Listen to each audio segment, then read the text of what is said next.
ہے کہ اللہ کریم صغیرہ گناہ معاف کر دے تو کیا قیامت والے دن اس گناہ پر پردہ رہے گا؟ گزارش یہ ہے جی، جو گناہ اللہ معاف کرتا ہے ڈاکٹر صاحب وہ مٹ جاتے ہیں، ان کا نشان بھی نہیں رہتا۔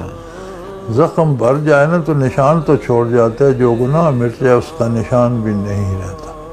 بالکل صحیح، بالکل صحیح۔ صغیرہ معاف کر دے یا کبیرہ معاف کر دے، توبہ کفر و شرک کا بھی علاج ہے۔ سب سے بڑا گناہ تو شرک ہے، ان شرک لظلم عظیم۔ مشرک بھی توبہ کر لے تو اس کا شرک ایسے مٹ جاتا ہے جیسے اس نے کبھی زندگی میں کیا نہیں تھا۔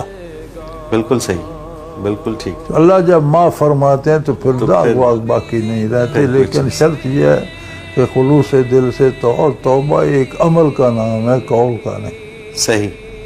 جو برائی کرتا تھا وہ چھوڑ دے اور آئندہ پکا عزم کر لے کہ پھر نہیں کروں گا، اسے توبہ کہتے ہیں۔ بالکل صحیح۔ ایک عمل کا نام ہے توبہ، صرف زبان سے کہہ دینا توبۃ النصوحہ، وہ توبہ جو نصیحت بن جائے اپنے لیے بھی دوسروں کے لیے، جسے دیکھ کر لوگ عبرت حاصل کریں کہ ایسا ہونا چاہیے۔